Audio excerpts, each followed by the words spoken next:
Assalamu alaikum friends, this is Sabil from Quran and Sunnah.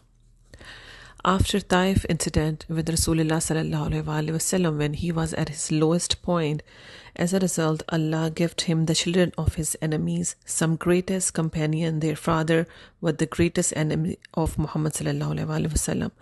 Muhammad sallallahu alaihi wasallam said, while I was sleeping, Jibreel came to me with rubies hanging from his garment. This is a garment of paradise. Jibreel alayhi salam came to me and it was clearly different. It was clearly different from before. He once again opened my chest. He took my heart. He put into a vessel of Zamzam and he poured into it al-Iman, hikmah, more faith, more wisdom, increasing the Muhammad sallallahu alaihi wasallam, renewing the sallallahu alaihi wasallam. This time Muhammad sallallahu alaihi wasallam knows what's happening and he puts his heart back and soared it up again. And Jibreel told Muhammad sallallahu alaihi wasallam to mount al-Buraq, the animal. That animal was shy of Muhammad sallallahu alaihi wasallam. Jibreel told him to the animal, there is no greater person that ever mounted you than this man. Accepted. Muhammad sallallahu alaihi wasallam mounted al-Buraq. Jibreel took him to Medina before Al-Aqsa. Jibreel told him, this is the land where you're supposed to go. This is the land of Al-Hijrah. Then Muhammad sallallahu alaihi wasallam mounted again. Jibreel told Muhammad sallallahu alaihi wasallam, dismounted and prayed. There was Tur, where Allah spoke to Musa directly from Tur. This is the sign that Allah once again will speak to you too. He reached another land and Jibreel said, dismount and pray. And Jibreel told me, this is the place where Isa was born. This is the sign of continuation of his message. Then he said, finally we have arrived Al-Aqsa. Jibreel took me and led me for Salah. Then Jibreel took my hand and we started to ascend. We continue to ascend. Suddenly Jibreel has two glasses in his hand. One is wine, other is milk. He presented to Muhammad sallallahu alaihi wasallam. He took the glass of milk. He drank the milk. Jibreel made a comment. He said, all praise to Allah who guided you to a natural goodness. If you would have drank the wine, the nation would have gone astray. Meaning that Jibreel alayhi salam was happy for us as Ummah. Muhammad sallallahu alaihi wasallam chose purity. There was a good sign from Ummah. Muhammad sallallahu alaihi wasallam also prayed on fountain. Jibreel told him, this is the fountain you will serve your followers on the day of judgment. We continue to ascend. Muhammad sallallahu alaihi wasallam met multiple prophets, starting with Adam, ending with Ibrahim alayhi salam. When he reached Ibrahim alayhi salam, he saw another sight, the Baitul Ma'mur, the frequently visiting house, the equivalent of the Kaaba on earth, where 70,000 angels enter every day, do tawaf, and they never return. Muhammad sallallahu alaihi wasallam continued to ascend until they reached Sidratul Muntaha.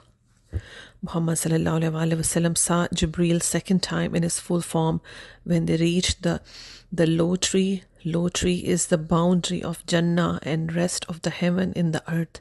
No one goes beyond the low tree. This time Muhammad sallallahu alaihi wasallam see Jibreel alayhi salam when they reached Sidratul Muntaha. Muhammad sallallahu alaihi wasallam said, the colors of the tree is indescribable. Muhammad sallallahu alaihi wasallam said, look, I cannot describe to you the colors of the tree. As Muhammad sallallahu alaihi wasallam continued to go forward, reached Sidratul Muntaha, Jibreel was like a flattened rug. Out of his awe of Allah subhanahu wa ta'ala, he was in complete awe, knowing that this is the closest to Allah subhanahu wa ta'ala. Muhammad sallallahu alaihi wasallam entered. Allah subhanahu wa ta'ala spoke to Muhammad the same way he spoke to Musa, as he gave him the same orders he gave the Musa to establish the prayers. On his way down, Muhammad sallallahu alaihi wasallam saw one more sight, the nations of prophets behind them, and he saw a huge nation. Jibreel told, "This is your nation, billions of people." Next day, Jibreel came to Muhammad sallallahu alaihi wasallam in a human form. At the time of Dhuhr, he led me prayer, said sallallahu alaihi wasallam, and for all other prayers too. When Muhammad sallallahu alaihi wasallam entered his prayer, Aisha radiallahu anha said, one of the things he used to pray, especially in Tahajjud, always start with Salah, mentioning Lord of Jibreel, Mikael, and Israfil. And in Ruku and Sujood, he used to say, Subuh Quddus Rabbul Malaikatu Warruh. Some scholars even made this dua wajib, and some scholars mandatory. Abu Salima said Muhammad sallallahu alaihi wasallam used to say in Tashahhud, As-salam ala Allah subhanahu wa ta'ala, As-salam ala Jibreel, As-salam ala Mikael, As-salam ya Rasulullah. He would send salam to Allah, Jibreel, Mikael, and Muhammad sallallahu alaihi wasallam. Muhammad sallallahu alaihi wasallam came to us, to companions, said, ask for Allah. Allah is salam. Muhammad said, greet Allah with your prayers, good deeds. You cannot say As-salam ya Allah, but greet Allah in some other good ways. Muhammad sallallahu alaihi wasallam said, say As-salamu alayna wa ala ibadillahi as-salihin. Peace be upon to us and on righteous servant of Allah.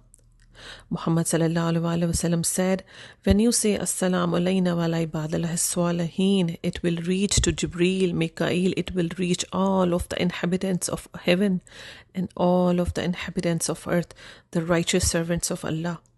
When you say As-salamu alayna wa ala ibadillahi as-salihin, you're actually making dua for Jibreel, sending salam to Jibreel as well. It actually mentioning Jibreel in every part of our salah.